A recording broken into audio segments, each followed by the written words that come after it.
I want to introduce you to a gentleman who is well known in the conservation circles. He's a sage of conservation in the Pacific Northwest. His name is Frank Moore. Frank is 92 years old.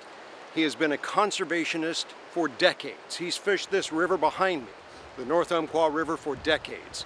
And he has a story that everyone should hear. The most critical thing today, in my judgment, is the extreme, if I may use this political term, extreme right, who anything that has to do with the environment or protection of any resource, thumbs down.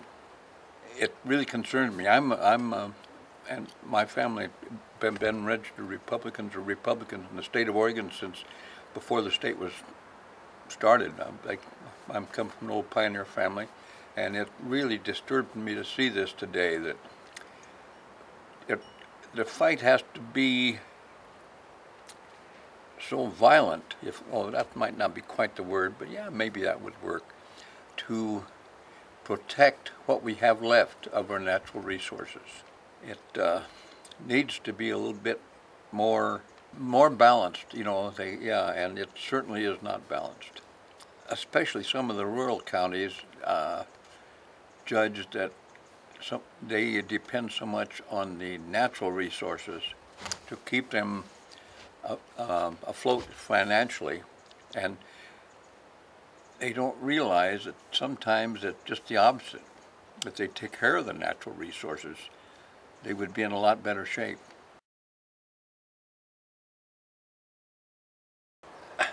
That is so dumb.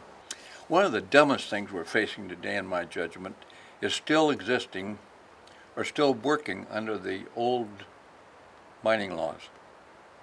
That is ridiculous. The hard rock mining, the way they go in and file claims and everything.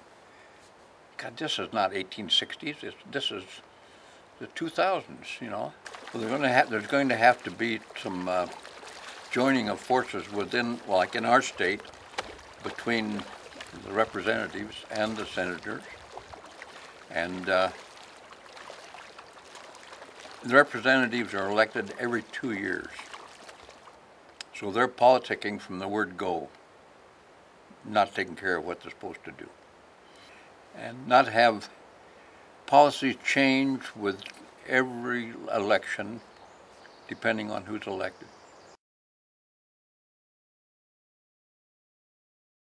And yeah, it has to be reinforced and put through and saved, I'll put it that way.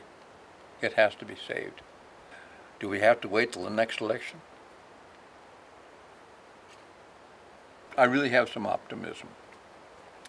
I hope that the people that really care do wake up and see what's going on. We were given so much and such precious gift in our natural resources by the good Lord. And so many of them profess believing in Him that still undercut everything that is good that He's done, and it's just, I hope they wake up. I hope they wake up and say, hey, this is the land that the Lord has made.